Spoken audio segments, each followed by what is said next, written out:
14 जुलाई 2023 को श्रीहरिकोटा से चंद्रयान 3 को लॉन्च किया गया, which has finally successfully landed on board. Bharat देश जिसका सफर एक साइकिल से शुरू हुआ था, आज वो अपने झंडे चांद पर गाड़ रहा है। This is a historic moment for all of us. अब हम चौथी कंट्री बन चुकी है जिन्होंने मून पर सॉफ्ट लैंडिंग की तकनीक को एस कर लिया है।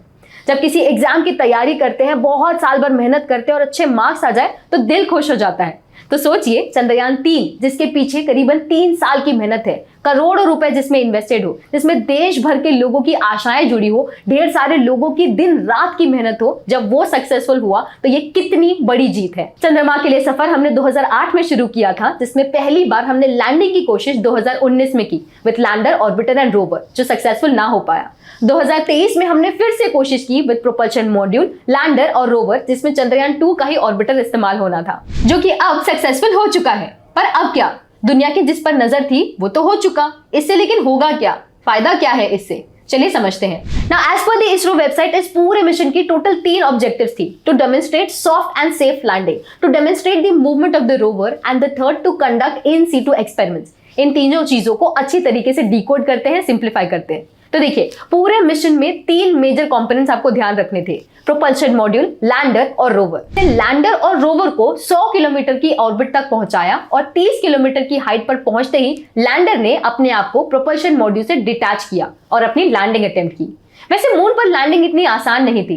लैंडिंग करते वक्त काफी सारी चीजों का ध्यान रखना पड़ता है, बहुत एक्यूरेसी मेंटेन करनी पड़ती है। Right fuel, right timing, right height, right touchdown, इन सारी चीजों का ध्यान रखना पड़ता है। आखिरी के 15 मिनट बहुत ही ज्यादा क्रूशियल होते हैं और ये सब कुछ बिल्कुल ऑटोनॉमस होता है, यानी कि इसरो यहाँ अर्थ से वहां कुछ भी गाइड नहीं कर पाता है। यही आखिरी के पल थे जहां चंद्रयान 2 में टेक्निकल ग्लिच देखने मिला। सिर्फ यही नहीं, स्पीड को भी काफी कंट्रोल करना पड़ता है। 6000 किलोमीटर पर आवर से 0 तक इसे डीबूस्ट करना पड़ता है। ब्रेकिंग सिस्टम की जरूरत पड़ती है। थ्रस्टर्स की मदद से हॉरिजॉन्टल से वर्टिकल अलाइनमेंट करना होता है स्पेसक्राफ्ट का। अगर ये सारी चीजें अकम्प्लिश हो जाए तब भी लूनर डस्ट की प्रॉब्लम होती है, यानी कि मून की धूल से कैमरा लेंसेज में नेगेटिव इफेक्ट हो सकता है और फॉल्टी रीडिंग आ सकती है। पर तब भी हमने सक्सेसफुली लैंड कर दिया और अब इसमें से थर्ड कंपोनेंट यानी कि रोवर निकलता है, जो कि कलेक्ट करेगा data from the moon surface. तो इन तीनों को मिला के टोटल 6 पेलोड्स होते हैं। पेलोड्स किसी भी सैटेलाइट में टेक्निकल यानी कि स्पेसिफिक फंक्शन परफॉर्म करने के लिए होते हैं। ये मिशन से रिलेटेड डेटा कलेक्ट करते हैं, एक्सपेरिमेंट करते हैं और अर्थ तक सारी चीजों को ट्रांसमिट करते हैं। अगर हमें समझना है चंद्रयान 3 से अब क्या होगा आगे, तो हमें ये समझने के लिए पेलोड्स की जानकारी होना जरूरी है। शेप, जो कि प्रोपल्शन मॉड्यूल का पेलोड है, ये एक्सोप्लैनेट और स्मॉलर प्लैनेट की रिफ्लेक्टेड लाइट को स्टडी करेगा, ऑब्जर्व करेगा और वहां की पोटेंशियल हैबिटेबिलिटी को एनालाइज करेगा। लैंडर में टोटल 3 पेलोड्स हैं। राम्भा, जो कि नियर सरफेस प्लाज्मा की डेंसिटी को मेजर करेगा।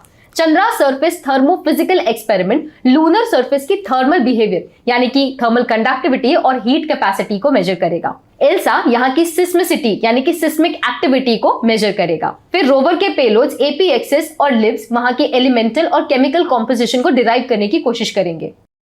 इन सारे पेलोड्स की फंक्शनैलिटी तो इंपॉर्टेंट है ही, पर ये जिस जगह पे कंडक्ट होने वाला है, फार साइड ऑफ द मून यानी कि टुवर्ड्स द साउथ पोल, वो भी बहुत इंपॉर्टेंट है।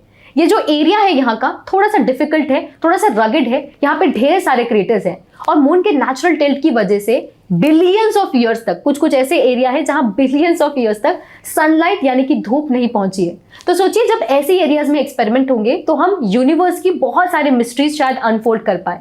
एक्सपेरिमेंट के दौरान शायद हमें कुछ ऐसे मिनरल्स मिले जिससे ह्यूमैनिटी का कुछ भला हो सके। इन सारी चीजों के दौरान अगर आइस वहां एक्सप्लोर की जाए तो this could be a game changer for all of us. Ice के होने से ह्यूमन कैपेबिलिटी वहां पर बढ़ जाती है, सर्वाइवलिटी बढ़ जाती है। हम लूनर कैंप्स बना पाएंगे क्योंकि आइस से पानी होगा, पानी होने से ऑक्सीजन बन पाएगा, ऑक्सीजन से हम फ्यूल बना पाएंगे जिससे हम ट्रैवल भी कर पाएंगे इंटरप्लैनेटरी। तो जो हम बात कर रहे हैं चंद्रयान की, वो सिर्फ एक्सपेरिमेंटली नहीं, बहुत सारे लार्जर मोटिव के साथ गया है। जैसे कि शेप को हमने देखा, हैबिटेशन सर्च करने वाला है एक्सोप्लैनेट्स में। हम यहाँ ऑन ग्राउंड देख रहे हैं कि ये सिर्फ सॉइल की स्टडी नहीं बल्कि लार्जर चीजें, इंटरप्लैनेटरी सर्वाइबिलिटी ऑफ ह्यूमंस, ये भी यहाँ पर देखने की कोशिश कर रहा है। So that is basically what we have to look up for the next part in Chandrayaan 3। Apollo 3 को तो 4 दिन लगे थे, पर चंद्रयान 3 को 40 दिन लग गए मून तक पहुंचने में। ये क्यों? ये है इसलिए क्योंकि मून और अर्थ के बीच का डिस्टेंस बहुत बड़ा है। यहाँ तक पहुंचने के लिए हमें ढेर सारा फ्यूल लगेगा, जिसमें बहुत ज्यादा कॉस्ट लगनी थी। इसलिए इससे बचने के लिए हमने मंगलयान वाली तरकीब अपनाई, ग्रेविटेशन फोर्स का इस्तेमाल किया। रेवोल्यूशंस लेते लेते स्पेसक्राफ्ट ने अपना डिस्टेंस इतना बढ़ा दिया कि वो लूनर ऑर्बिट में एंटर कर पाए। एंटर करने के बाद धीरे धीरे इसने अपने डिस्टेंस को डिक्रीज किया और फिर सॉफ्टली लैंड किया। और इसी की जगह अगर हम डायरेक्ट ट्रैजेक्टरी का इस्तेमाल करते तो हमें वक्त तो कम लगता पर एनॉर्मस अमाउंट ऑफ फ्यूल लगता, जिसमें एनॉर्मस अमाउंट ऑफ मनी यानी कि कॉस्ट भी ऐड हो जाती। इसलिए हमने इसे रिड्यूस करने के लिए अपना वक्त बढ़ा दिया। तो देर आए दुरुस्त आए, पर सक्सेसफुल होकर आए। हमारी सफलता के पीछे एक और बहुत बड़ा रीजन है हमारी खुद की मिस्टेक से यानी कि गलतियों से सीख लेने की ताकत। चंद्रयान 2 को हमने लॉन्च किया था as a success based design, पर इस बार इसे लॉन्च किया है फेलियर बेस्ड डिजाइन की तरह, यानी कि सारी जितनी भी फेल होने की प्रोबेबिलिटीज है उसे कैलकुलेट करके ही लॉन्च किया गया था। इसके अलावा चंद्रयान 2 में ब्रेकिंग एनोमलीज की वजह से वो अनसक्सेसफुल हुआ था। लैंडर अपने एंगल को रीओरिएंट करने में नाकामयाब हुआ था। इस वजह से चंद्रयान 3 में पावर ब्रेकिंग सिस्टम है, एक नहीं बल्कि 2 landing hazard detection avoidance cameras है, ज्यादा स्ट्रॉन्गर लेग्स हैं, ज्यादा सोलर पैनल्स हैं, ज्यादा सेंसर्स हैं और पहले के मुकाबले काफी बड़ा लैंडिंग एरिया भी। ये एक बहुत बड़ा माइलस्टोन अचीवमेंट है इंडिया का और ये हमारे टेक्नोलॉजिकल एडवांसमेंट को दर्शाता है। सिर्फ यही नहीं, आगे होने वाले स्पेस एक्सप्लोरेशन, लूनर मिशंस में भी इंडिया को एक लीडिंग प्लेयर की तरह एस्टैब्लिश करता है। और हमारे लिए भी एक बहुत बड़ा कॉन्फिडेंस बूस्ट है कि कल को जब हम गगनयान लॉन्च करें या स्पेस टूरिज्म में आगे बढ़े तो हम इसे एस कर पाएंगे। क्या लगता है आपको, given the growth trajectory of India, क्या अगला इंसान जो मून पर लैंड करेगा वो एक इंडियन होगा?